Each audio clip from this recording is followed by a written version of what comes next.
Thank you so much, everybody, for tuning in. This is the Cole Memo. I'm your host, Cole Preston. Every episode is released in audio, video, and transcript format. To find the transcript, audio, or video version of any episode, please refer to the description of the episode that you're listening to now.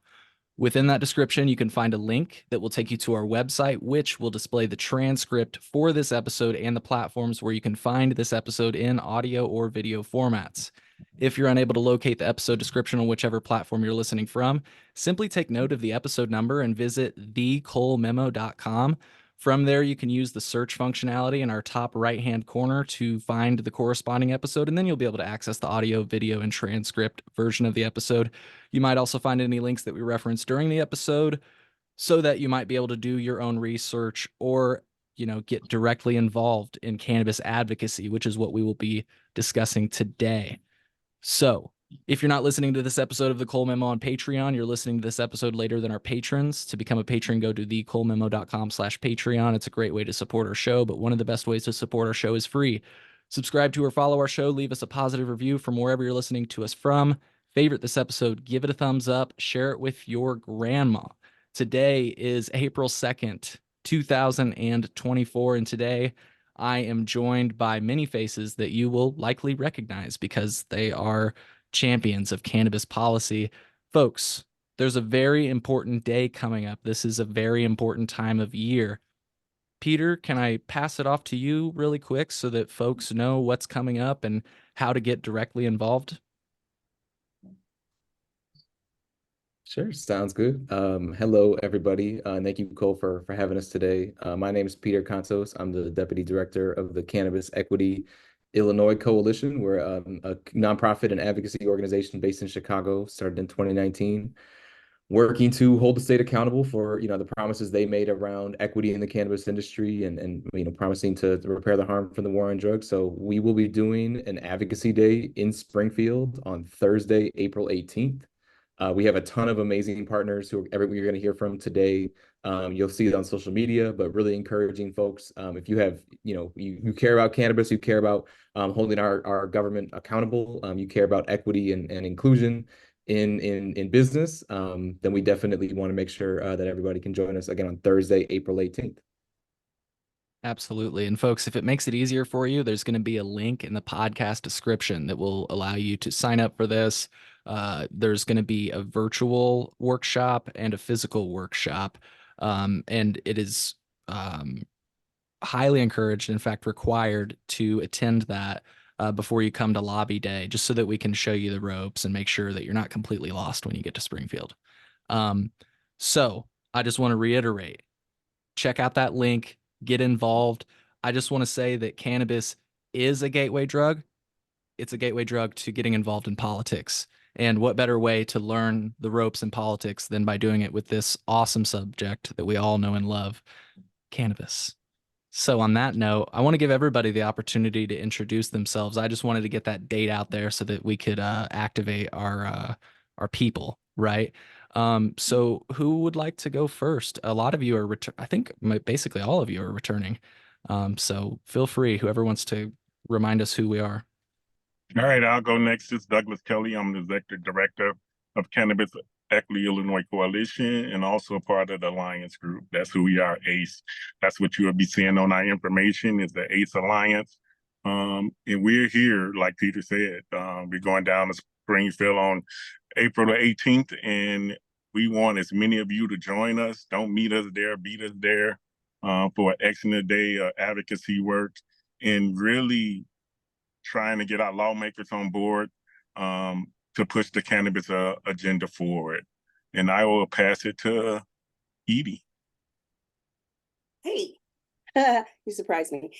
Hey, everybody. Cole, so good to see you again. Thanks for having us. I'm Edie Moore. I'm the Legislative Director of Chicago NORML, also a member of ACE. And I'd like to take a second to tell you a little bit about ACE.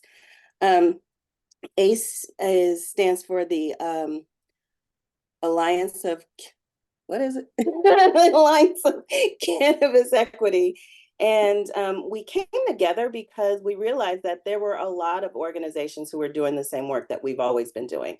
Chicago NORML, the Coalition, Scene, EAT, others. we're all just kind of doing the same work on different paths. And we recognized last year that we would be stronger if those paths converged into one thing, and also included the business owners who we're out here trying to to speak for, and the patients. And so that's really kind of why ACE came to be. And that's why we're so intentional this year in particular about going down to Springfield as ACE. Thank you. Well, I am Ari Richards, Executive Director of Chicago Normal. And just to touch on our Lobby Day workshop briefly, it is important that we take this opportunity to take our workshop, because going to Springfield can be a little bit intimidating.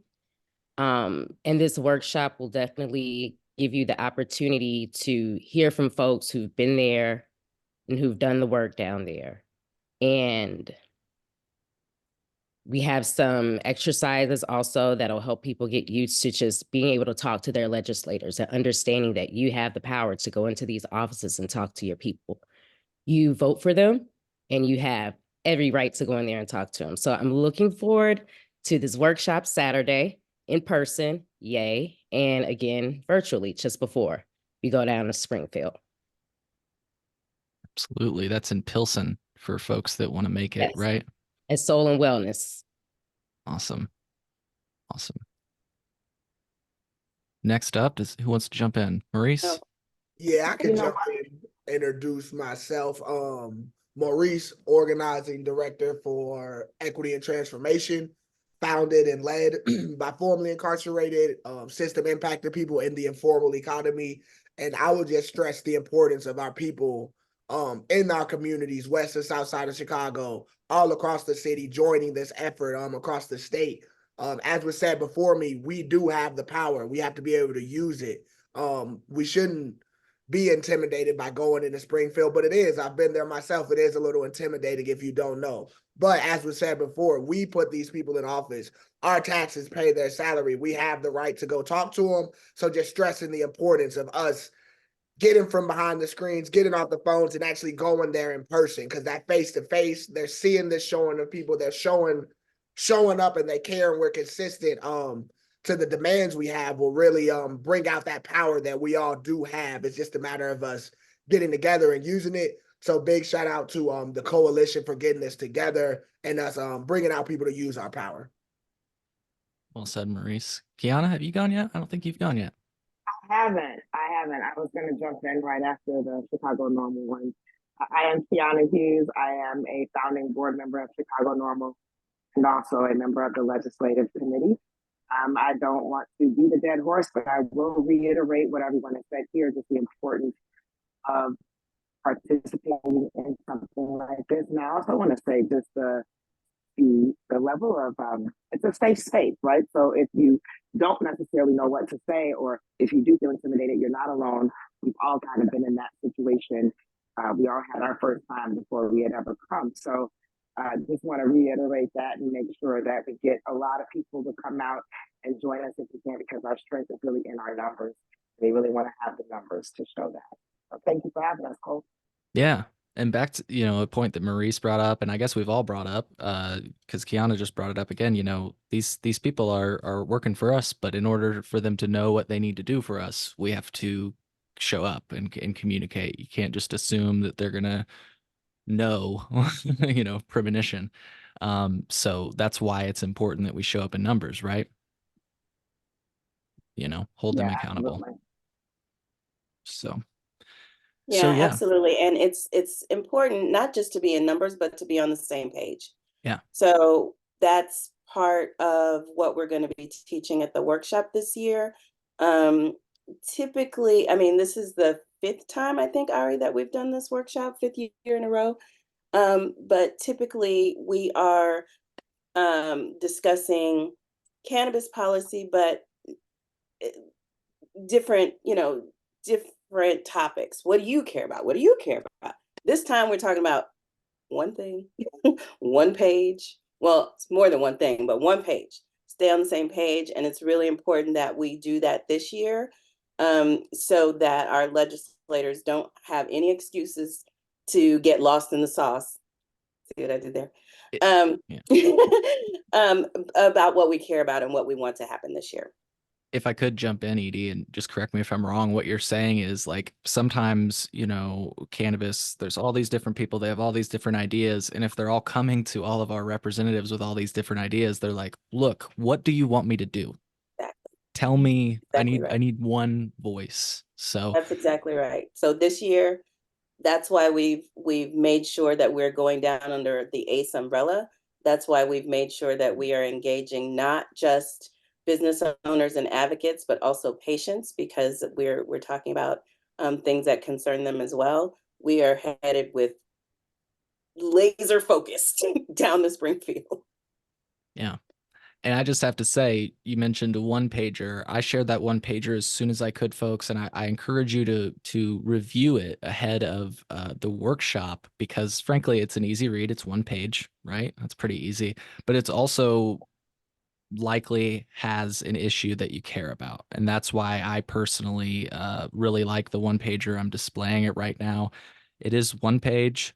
Well, just I think this preview is showing it a little bit over one page. If you print it out, it's one page, folks. Don't get it twisted. But the priorities are very straightforward and agreeable, I must say. I don't know. Do we want to go through these? Does anybody want to speak or give us a quick rundown for maybe folks that missed this? Peter. I'm happy to share some of the items. Sweet.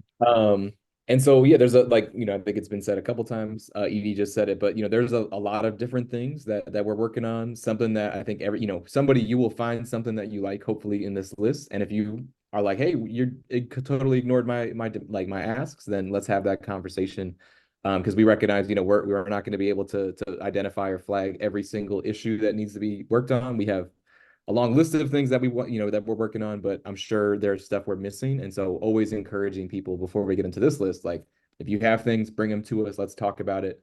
Because we can't talk about it if we don't know what you're working on. So at the top of the list, badging, making sure that we have one singular process for folks. If you want to get a job in this industry, you want to become a licensee in this industry, we need that process to be clarified, because we still have people getting denied opportunities because of backgrounds, which again is totally against the whole point of our our lawmakers, or against what our lawmakers said they would do. And so we definitely need to clean that up. The second thing on here, and I think this is probably the most one of the most important things, is around expanding access for medical patients.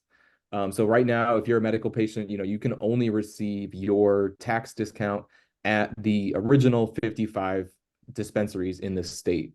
Those stores are few and far between. They are not equitably distributed, especially in Chicagoland. They are very intentionally placed in very specific neighborhoods. And it's ultimately, we know there is not equal access to that discount everywhere. And so one of the things we're pushing is to expand that tax discount so that every single store in the state can serve medical patients and provide that discount. That is not a super difficult change to make. It's really just about making a technical change so that stores on their point of sale system can actually just plug in the medical discount. So we are really excited to see what that can do, because again, really hammering home that medical patients can, will be able to go to the store that's closest to their house. But also all of the social equity dispensaries that have opened up and will open up will immediately have a customer base of patients who are consistent and in their neighborhood. And so we definitely want to stress like the importance of that. This is not just about patients, it's not just about businesses. This is about, again, trying to address the entire ecosystem that the cannabis industry is. And this is something that we think is really exciting. So can I interrupt you real quick, Peter? please. What's happening right now is the medical patients are getting those discounts, but the small businesses, the small social equity businesses, are eating those discounts. Right. And that is a crying shame. We want to be able to support both demographics, and not have them eat into their profits just to be able to support the patients. Well said, Edie. I thank you for that. Last part was why I didn't mean to, but I almost cut you off, because like you say, they're doing their best to provide for the med patients, but it's at their own expense. instead of, what could be offered to them, which, like you say, Peter, it is just a technical change. There's no difference. So thank you for interjecting with that. Thank you, Edie. Couple other things, just on the medical side, some very, very specific things like, allowing physical examinations for patients to happen using telemedicine. So folks, especially if have mobility issues or any kind of health issues that it's best to just stay home. Let's keep people at home. Like this is not, this is common sense stuff that exists in other industries. And so we definitely recognize, let's use technology to our advantage and make people's lives a little bit easier. Couple of other things on the medical side. There's some very, again, going back to some of the technical language that has a real life impact in people's lives is this odor-proof container language. There's, again, a lot of complexity in Illinois. We have very, very high standards. So if you're, carrying cannabis, it has to be in this odor-proof, child-proof, tamper-proof, resistant packaging. Obviously, those are very difficult standards. And so we're trying to address the issues those are having with people, because odor proof is a very difficult standard to actually meet because cannabis is so pungent. These fibers are, if you open a jar or something, like they're very difficult to get out. And so odor proof is one of those very in the weeds conversations that we're having, because again, this is having real life consequences in people's lives, people getting pulled over, people getting stopped by the police. And so we definitely want to make sure we can clarify this as much as possible. So again, get a little too technical for now, but the last thing on the medical side is potentially trying to see if we can increase that plant limit. We are very pro home grow. We would love for home grow to be for all 21 and up. That is just not the reality this legislative session. We definitely, again, want to do that. Maybe that's something we can do later this year or next year. But yeah, definitely we can see some changes, make this program a little bit more accessible. But yeah, that's definitely a much longer conversation. Go, please. I'm sorry, you finished with the medical part, right? But, one of the things that we see a lot, and you've probably heard this a lot too, Cole, is a lot of the medical patients feel completely forgotten, left behind once adult use happened. Like once adult use became legal and we had adult use, dispensaries, and even we have like the dual use dispensaries, the focus on the patient really dwindled and the patients felt abandoned, and they feel like there's all this focus on making money and social equity and all of that, but they really feel left behind. So this was really important to us to also show as an alliance, like we're still here for the patients. We are still advocates for them. That's really one of the tenets that Chicago Normal started from, because when we started, there was no adult use. So it's just very important to us from an organizational standpoint and as advocates to really highlight that part, that we're still here looking out for the patient. So it doesn't have to be about if you smoke weed recreationally. It doesn't have to be about if you have a license or you want to get a license. You don't have to have any kind of business aspirations in the cannabis industry, because this is something that really does affect a lot more people. So I just wanted to bring that up. Yeah. And I'll just quickly say that is why I love this list, this one pager. And that is why I'm going to support it all the way to the end, because it's like the first time in a while where I've seen, people come together and not have a complete industry focus and still have a little bit, like I've always said, the patients or just the people that use cannabis from time to time need a reason to feel motivated to call or show up in Springfield. To the average person, frankly, this issue's over. There are stores you have to go to. Yeah, it's a little bit expensive, but whatever. To the average person, this issue's over. So I really hope that the people see the value in what you're pushing for here, because it's important work. So thank you. I just wanted to say that briefly. Thank you to ACE for including consumer-focused provisions. Yeah, I want to add one more thing to that. As a formal medical patient here in Illinois, one of the reasons I stopped being a patient was because of the lack of access. to the stores and having to drive sometimes 30, 40 miles to get what I need when there's a store like literally 5 minutes from my house and I can't use my benefits there. And then there was also when they started switching up the menus and not having enough for medical patients and putting it on the rec side opposed to the medical side. So some things like that need to be addressed as well. And we think this legislation will help address a lot of those issues and bring more people back to the program because they have more access to their neighborhood stores. And that's why it's important that we help the social equity people by giving them a base as well. Amen. Yeah. I think Kiana should talk about the social consumption spaces. You know what I think, Edie? Well, on our one pager, thank you for bringing that up. We discussed expanding licenses for cannabis lounges and temporary events where cannabis can be consumed because as it stands, only homeowners can legally consume cannabis. So we've got all this weeds being sold, all these products are being sold, but legally, right, you can only legally and specifically consume cannabis in your home. If you rent, your landlord says no. If you have public housing, you're not supposed to be doing that in the street. And we want to give municipalities the flexibility over consumption businesses, which it really is about giving them the right to allow them or to not allow them. I think in the beginning, when we were first working on this, when the CRA was just a bill, they purposely left it vague. We really tried to get things to be a lot more specific as it relates to social consumption, but they purposely left it vague so that it would allow for municipalities to make those decisions on their own. And so we are definitely proponents of that. One of the reasons why Edie said that I should discuss this is because I am the owner of the Studio to Advance Urban Creativity and Education, and it's known as the SAUCE for short, but we do have a consumption friendly space.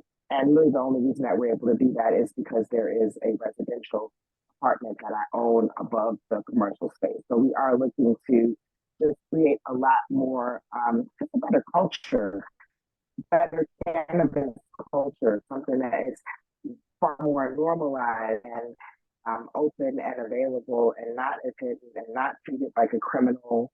The terrible bad thing is like it's legal, but it's not. But it's legal, but it's not. The same way that you can have a drink at a bar, you should be able to also, smoke a joint, have an edible. And so that is a part of a platform as well. Absolutely. I love it. I love it. And this is something near and dear to the coalition part. Like we definitely want to see, this is one of the lowest barriers to get in the industry, and we continue to block it. Our lawmakers continue to block it because they don't want to have a conversation. You know what I mean? And a lot of it comes from lack of education, them not understanding some of the rules that and laws that they put forward and how it affects this. You know what I'm saying? So at this point, like I said, this is near and dear to the coalition's heart. This is something we've been pushing from day one. And let's give people opportunity to get in the industry in every possible way. And the last thing I'll say on this point is really just, Illinois has a very unique opportunity in this space because no state has really fully embraced consumption lounges. They're illegal in some states, California, Colorado, New Mexico, but no state has really become that, cannabis tourism, cannabis like consumption kind of hub. And so we recognize specifically, where we are in Chicago, but we have a huge metro area in St. Louis. We have a huge opportunity to not just be, serving community, being, a harm reduction tool, because again, we don't want anybody getting evicted for this. We know people getting smoking in their cars and getting pulled over. But also there's again, to Doug's point, this is a much lower barrier to entry.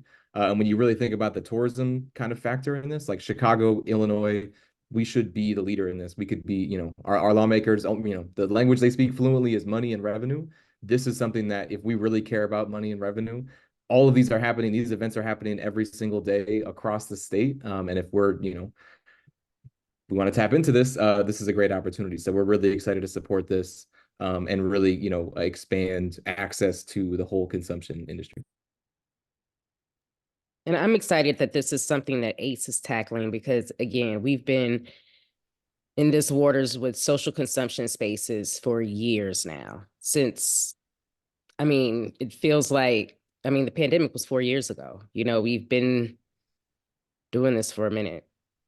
And hopefully, you know, with all of us backing this, it'll just be more powerful and louder. Yeah. And we're having this conversation in municipalities as well as downstate in the capital. Because right now it's up to the municipalities. All they have to do is say, yeah, we'll allow it. And if they need to have some sort of ordinances or regulations around it, it's up, they can do it on that level. And so what we need are lawmakers across the state and all the municipalities to know is that they have the power to do this. And what we're asking for down on the one pager is for our lawmakers to make it plain, make it plain, make it accessible. You know, the mayor of whatever's town doesn't know that he has the ability to do this, or she, or they.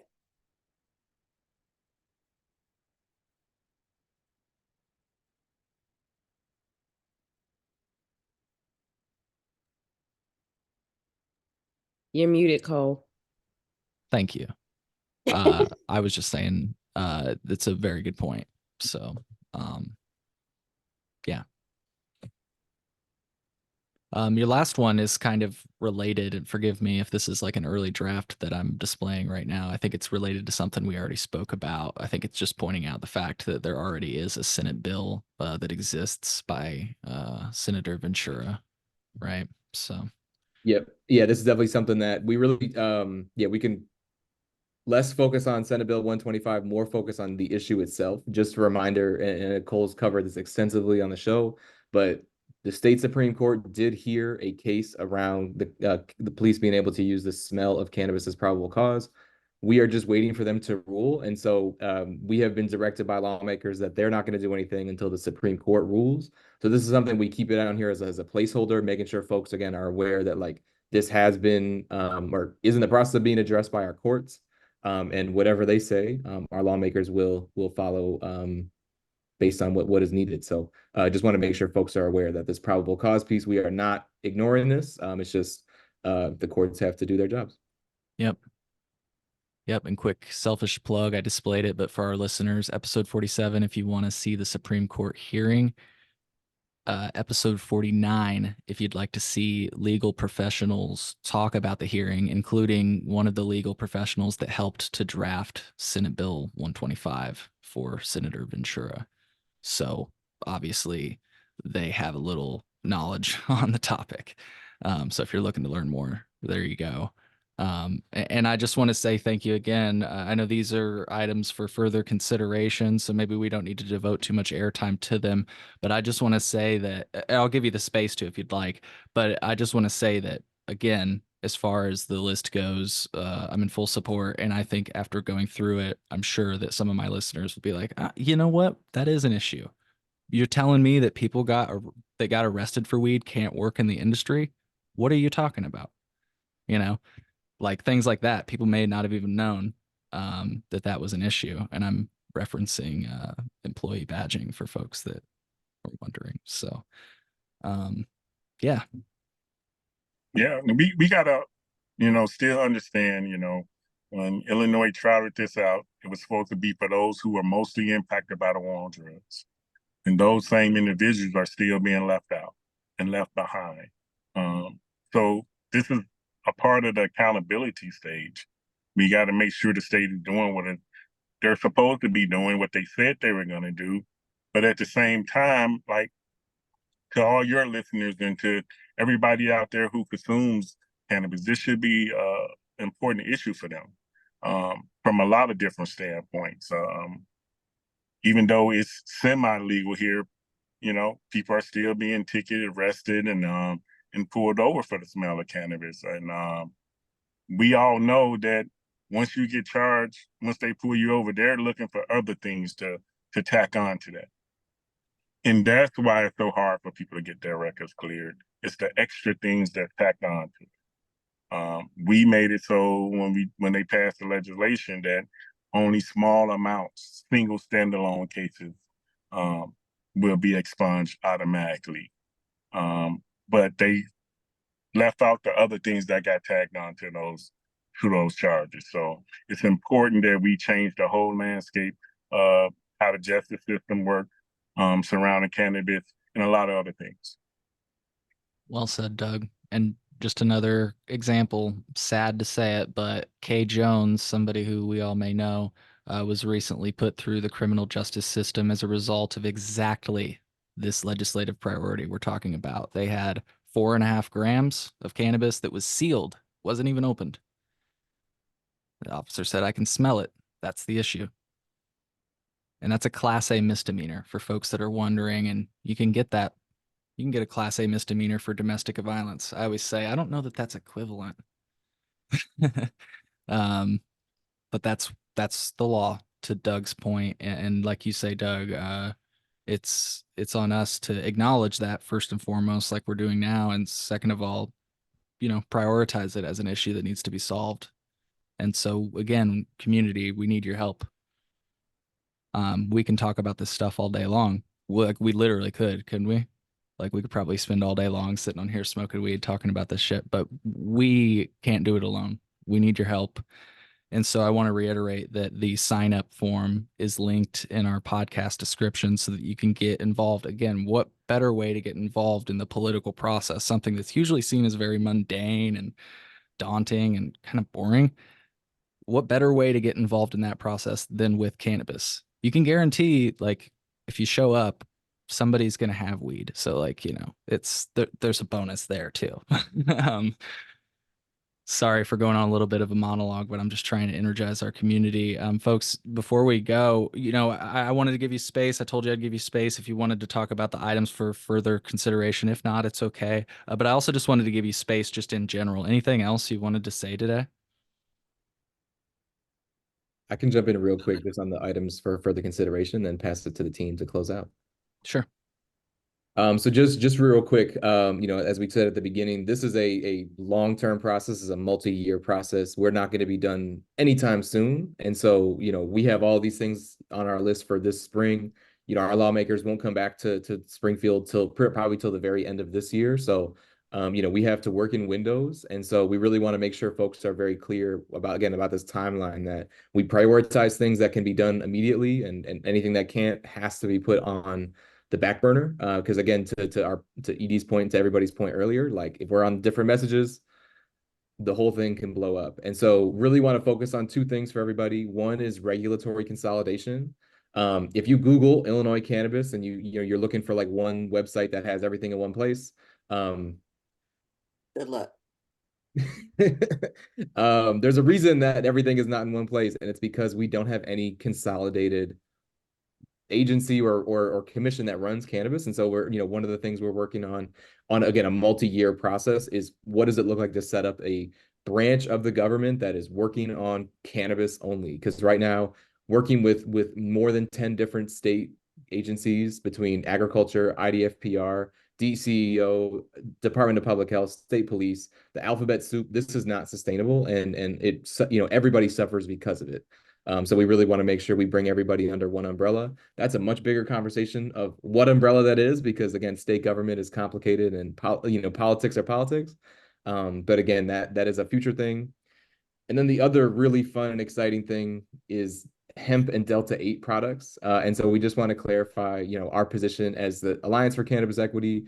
We believe that the state should regulate hemp derivatives and all the different psychoactive hemp products that are currently on the market. We do want to make sure that there's a lot of good standing, good faith businesses that are actually doing business by the books and actually care about selling good products and serving community. There's some businesses that are not doing that, and so we want to make sure that folks who actually want to participate and be in the business, we create a very clear pathway for those folks to participate. So I just want to be very clear, because that issue will eventually come up. And, we saw it last spring. That issue derailed the entire cannabis conversation, which is why we didn't get anything passed. And so, we have been very clear in our priorities since that time for over 12 months. We are still waiting to see, what our lawmakers will do. But we just want to be clear that we have been beating the same drum on that for well over a year. And, we just want to, we're here for solutions. We are not here to prohibit stuff and criminalize people just for the sake of it, because that's gone on way too long. So sorry. Yes. And we definitely want to separate those two issues. Those are two separate issues. Hemp and Delta 8 should not affect any legislation that's going on the cannabis side. It's very important that we do that because federally legal, hemp is federally legal, but it's being used as a weapon to stop the social equity people on the cannabis side from moving forward. There are issues with every single area of cannabis right now, from the infusers not being able to get the stuff they need. Even with the dispensary owners, they still have not received any money from the loans that was promised to them. Craft growers got a temporary reprieve, but it's still not clear when they'll be able to move straight, go to 14,000 square feet. Delivery is really taking the biggest hit in this industry, where they have licenses but no business. So that's why we're advocating for all these different things. And this is why advocacy groups exist, is to make sure that the state is being held accountable for the things that they promise. So we need every single body and their parents and their kids coming down and supporting us. Yes, so this is a very important time. And each year that we go by with no legislation passed, it harms the social equity people, the people that this whole thing was meant to benefit. To be clear, we also need bodies, and we need people, and we have a bus, and we having lunch and all of that. But we also need money, and we also need sponsors. So if you can't send your kid, can you send your dollars? Can you put some money in the collection plate? This is not something that we get paid to do. We are not paid lobbyists. Put 5 on it. Yes, do you have 5 on it? Thank you, Peter. Peter just put that in the chat for those of us who can't see. But no, but seriously, we are looking for sponsors. There's a lot that goes into this. The people that you see and hear on this call have donated and given all of our resources from a personal perspective and also from from organizational perspective. None of this stuff happens for free. And we cannot afford to continue just funding it out of our pockets and out of the kindness of our hearts. So please, if you can't come, you can absolutely still support. We also need help with sharing the message. So if you got $10, maybe 3 or 4 of your friends also have $10 or $100. And every little bit counts, right? If everybody does a little, nobody has to do a lot. So please, is it on the bit.ly /Springfield 2024? Is that the link? Or can you just make sure that there's a link put somewhere? Yeah, bit.ly/Springfield 24. Got that in the description for our listeners. I just dropped another one too. Oh, perfect. And I just wanted to say to Kiana's point, I'll go here. I won't go too long, but I'll go here. I've talked about this before. Like, this is what we're up against, folks. We need money because there's just big money interests involved. And frankly, look, I don't want to make it more than what it is. It can be as simple as things like, we want to get you guys lunch and we want to be able to pay for your time there. it's not devious, you know, all the time. The reason, the need for money is just logistical purposes. But I just have to say that we're up against some big money interests, and I've talked about this ad nauseum on my show, so I'm not going to go into it right now. But if folks want to learn more about it, just go to colememo.com/history, or you can see that the Cannabis Equity Illinois Coalition is posting about it. You can find this information on illinoissunshine.org. The long story short is we need your support in so many different ways because we're just up against a big machine. I'll keep it at that. Yeah, the last thing I'll say about the workshop, this year we, like I said earlier, we are targeting specifically the messages on the one pager for us to talk about. But more broadly, I'd have to say that it is really empowering to be able to go down to Springfield, identify who your lawmaker is, get up in their face and tell them what you care about. If it's not about cannabis, at least you'll learn how to do that. You might care about something else in your neighborhood, but the skills and the tactics that we use, you can use that across the board for whatever you care about. And it's really empowering. I think Kiana and I did it for the first time together in DC, which was really intimidating. But once you get the hang of it, it really isn't. And go out there and be civically engaged. Absolutely. It's important that we do it. I think everybody should go to their Capitol building, no matter what state they're in. And then you get to see firsthand how things operate. And if that don't make you want to make some changes, then I don't know what will. But we need to understand how they operate and the things that they're doing. We said multiple times on this, they work for us. And we need to make them understand that they do work for us. But we have to engage. We have to vote. There are things that we have to do on our end as well. So going down there should inspire you to get more engaged as well. Yeah.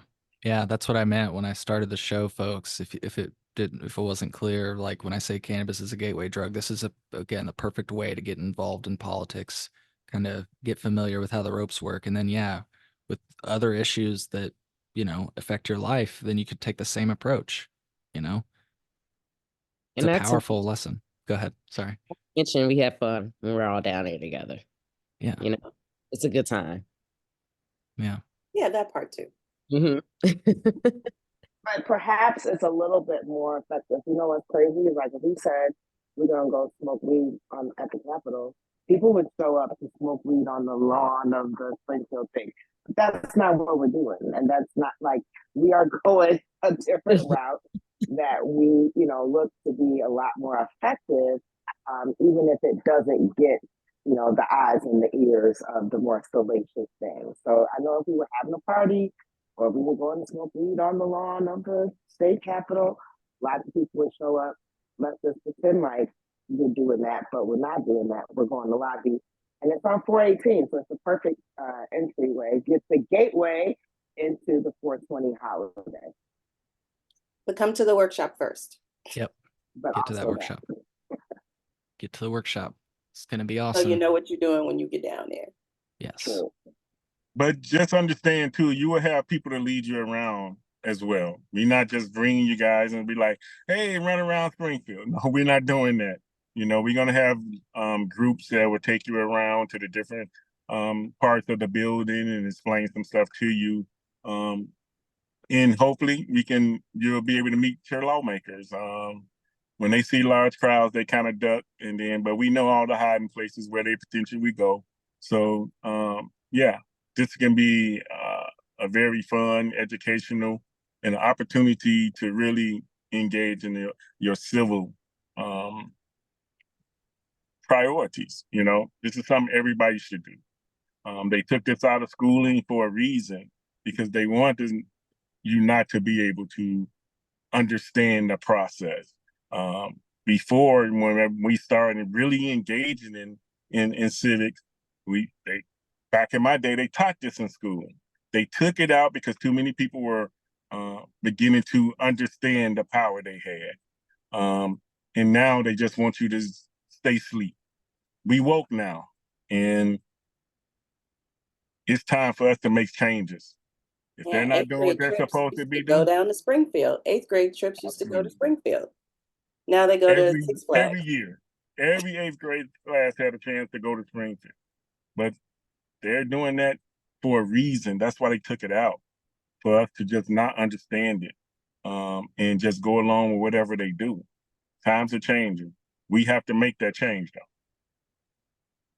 Well said, Doug. And I'm gonna get off my soapbox.